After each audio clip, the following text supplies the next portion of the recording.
It's Get Out of Here. I'm Warren Levinson.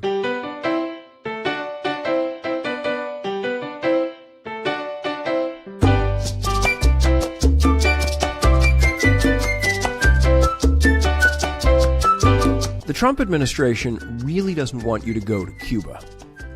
It has its reasons. The thousands of Cubans who fled after the 1959 revolution and settled here, some still carrying financial claims or just a grudge. The still unexplained injuries suffered by U.S. diplomatic personnel from what may have been some kind of sonic weapon. Havana's support for the repressive Maduro regime in Venezuela. The sheer irritation of a communist government living right next door. The U.S. has narrowed the conditions under which Americans may travel to Cuba. Most recently, it moved to bar airlines from flying between the United States and any Cuban city other than Havana. The explosion of U.S. tourism to Cuba has slowed to a trickle. But it's still legal for Americans to go to Cuba, and the extra paperwork is worth the effort, from the natural beauty of its parks and beaches to the charm of a capital half a millennium old. Michael Weissenstein is the Associated Press's news director for the Caribbean. He is based in Havana and joins us from there to say more. Michael Weissenstein, come December, Trump administration says flights to Cuba only to Havana, canceling travel to other cities. What's likely to be the practical effect if an American wants to go to Cuba? An American can still come to Cuba. Many Americans, if not most, that are coming to Cuba fly to Havana anyway. So I think that this really affects Cubans and Cuban Americans who are visiting family far outside Havana, in cities in the center and the east of the country. If you're going to cities far outside Havana, how hard is it to get there if you can't fly directly in? It's not easy. It's ground transportation in Cuba is tough. There are decent tour buses, but they're not, of the quality you'll find in most other countries, and getting tickets is hard, so it does make it more difficult to visit the rest of the country. Now, this is really just the latest move from Washington since the Trump administration took office, telling Americans, we really don't want you to go there, right? Exactly, yes. They do not want Americans coming. But Americans are coming, yes? Fewer. The number of Americans, it's not actually dropping, but the growth, which was tremendous under Obama, has gone to next to nothing. And it's having a big effect here. I mean, American tourism was a big boost to Cuba during the Obama years, and it's really fallen off. Have we seen Americans replaced by others coming through? No, we really haven't. I mean, America is such a natural market for tourism to Cuba, and the growth was so spectacular under Obama that, you've seen a few more Russians, you've seen a few more other nationalities, but you've also seen, Europeans dropping off a little bit for reasons that don't really have to do with Trump.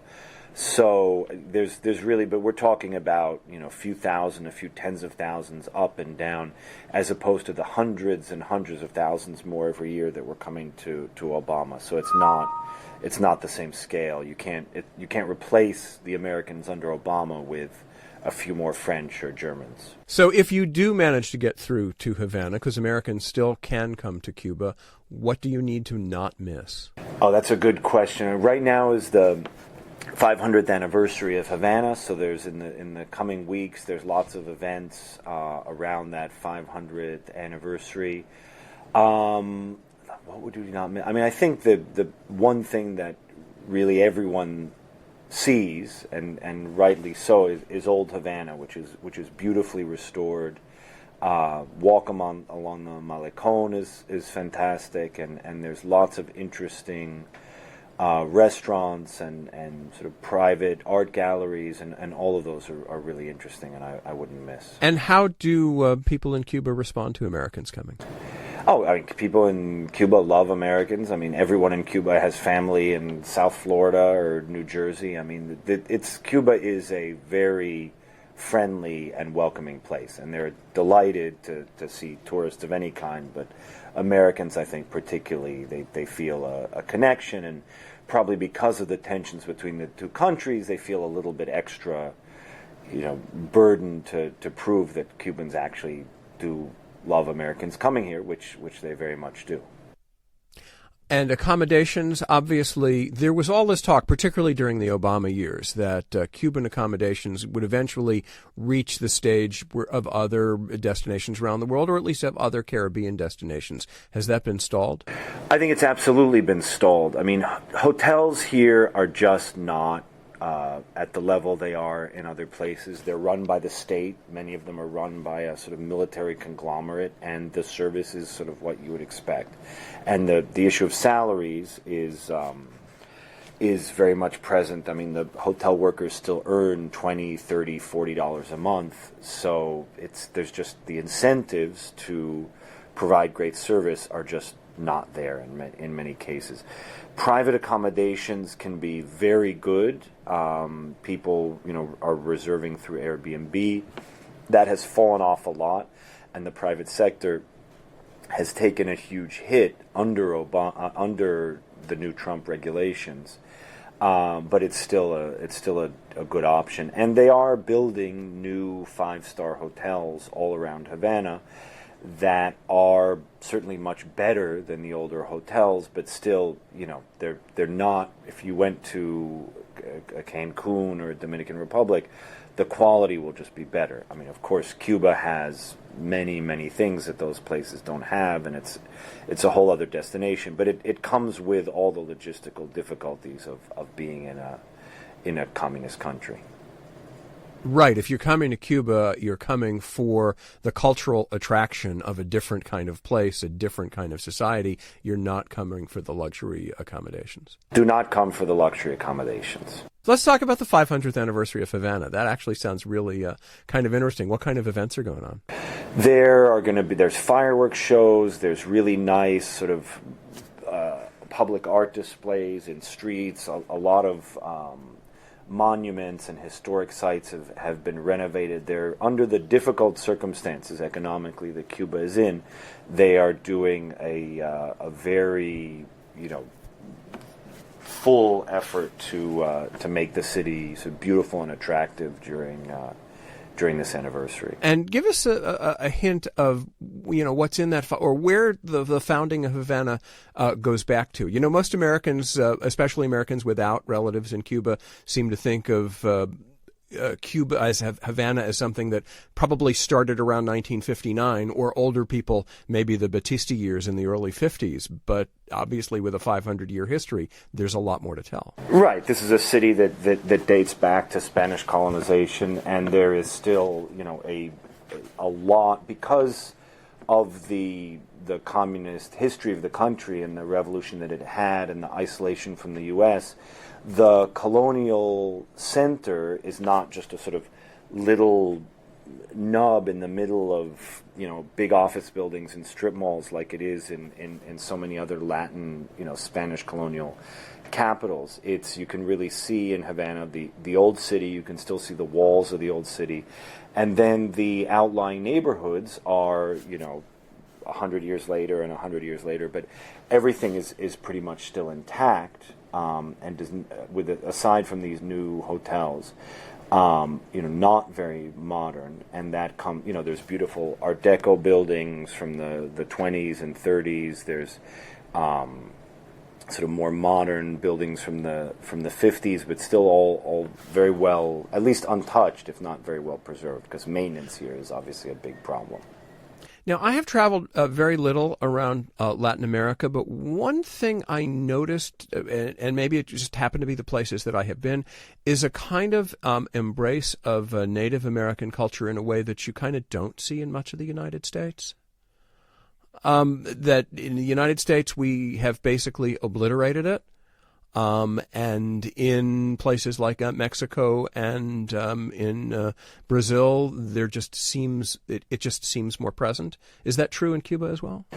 No, Cuba is a place where most of the Caribbean is a place where the indigenous people were really basically wiped out as a sort of extant population. I mean, there are still people with indigenous roots in Cuba, but the indigenous, the living, indigenous culture and the, millions of indigenous people with, political organization and with a presence in the life of the nation that you see in Brazil or Mexico or Ecuador, or really all of South America and much of Central America. In the Caribbean, you don't see it. I mean, because these were island people and because they were, so vulnerable to the terrible effects of Spanish colonization, there really isn't any more indigenous culture here. So essentially, history starts with the arrival of the Spanish.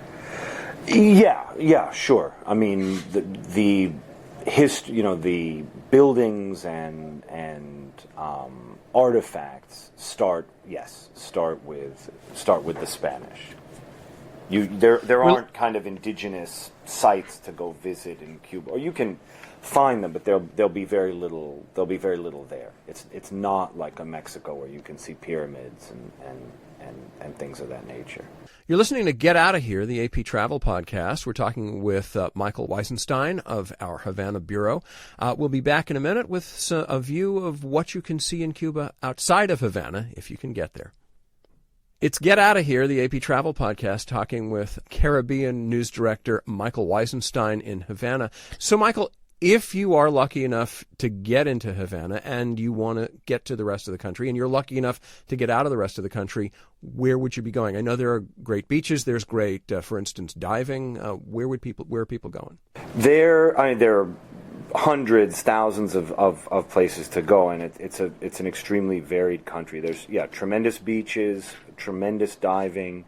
Cuba's coral reefs are pretty much the best preserved in the Caribbean and in the entire region. There is tobacco growing country to the west of Havana, which is beautiful.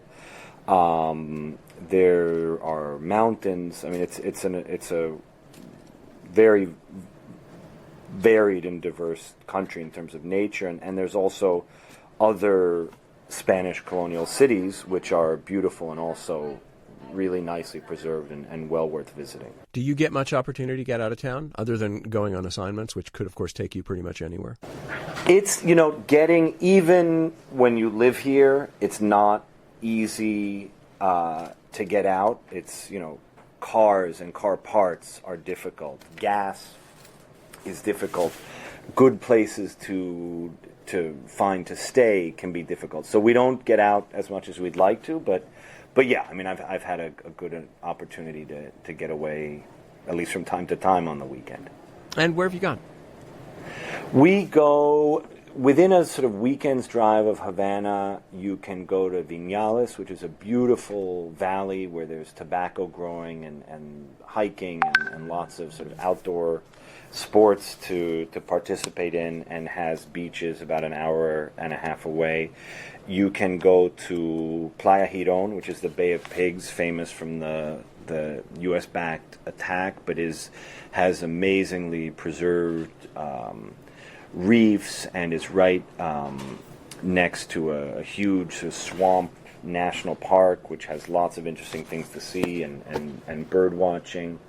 You can go a bit further, about 4 hours drive, and go to Trinidad, which is a spectacular colonial city with lots to do. So that's sort of the circuit that one goes on for sort of a weekend or long weekend out of Havana.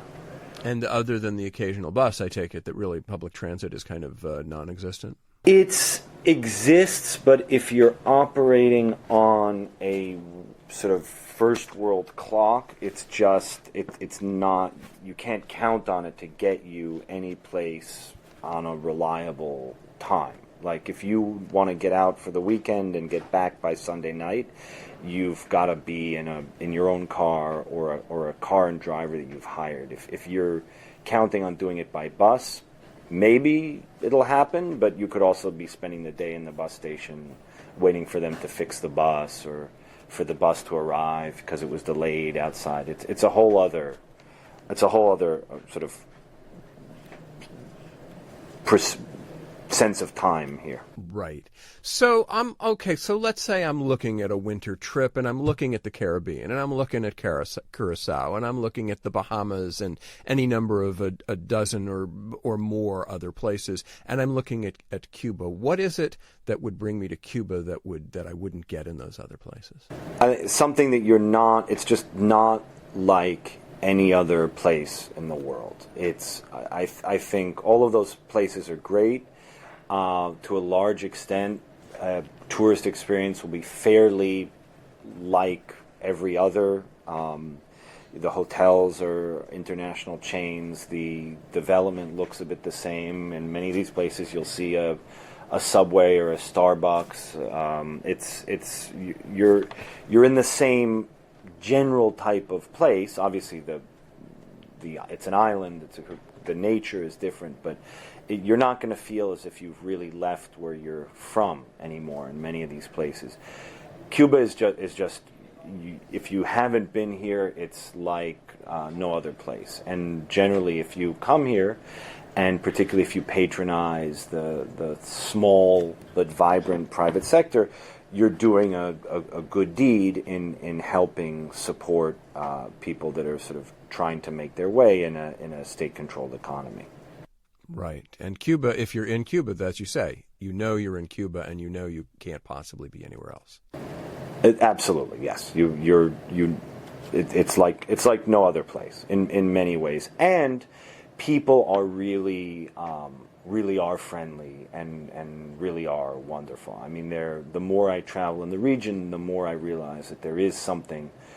It's a stereotype, but it has a great degree of truth. People really are sort of genuinely friendly and welcoming and interested in talking to foreigners here and sort of learning about you and you learning a bit about them. I mean, there's always going to be people who just want to make a buck off a tourist, which isn't bad if they're providing a service, but there also is an openness and friendliness here that I think is hard to find in many other places. And finally, I can't turn away from a conversation about Cuba without talking about the music. What's the music scene like these days? The music scene is great. There's always music here. Just be warned, particularly if you're over 30, it tends to start really late. So be prepared to, shows to start at midnight or 1 and go till very early in the morning. But there's a million things to go see and hear. The music scene has not slackened off with the tough times under Trump. Okay, well that's good to know. And besides, midnight shows, 1 a.m. shows. That there's a reason that people sleep in the heat of the midday. So there it is, right there. Exactly.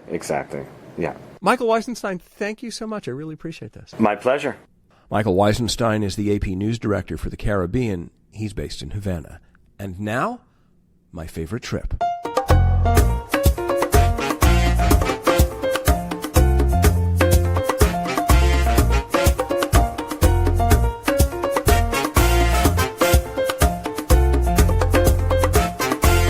For this one, we're staying in Cuba. Havis Dawson, the rights manager for a New York literary agency, went to Cuba with a group tour in 2016 during the flowering of U.S. tourism there.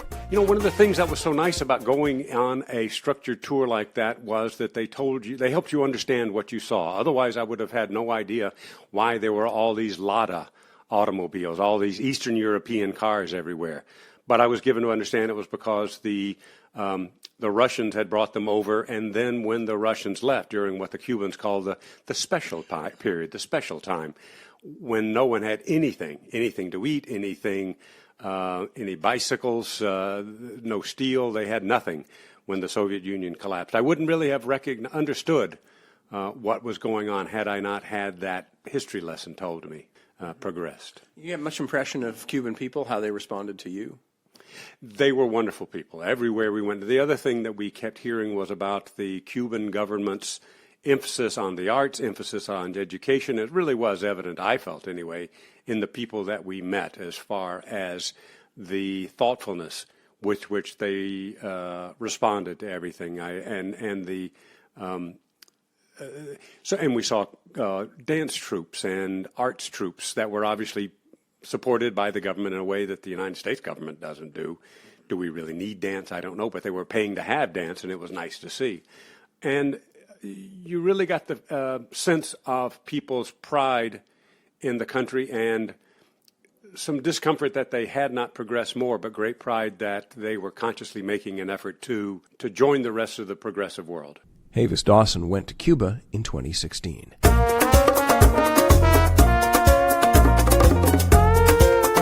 And that's the show. Get Outta Here, the award-winning Get Outta Here. We took first place in the Society of American Travel Writers competition for podcasts for Beth Harpaz's report on her visit last year to the Lynching Memorial and Legacy Museum in Montgomery, Alabama. Get Outta Here is a production of the Associated Press in partnership with Westwood One, produced under the supervision of Nikessa Moody and Peter Costanzo. I'm Warren Levinson. We'll see you next time.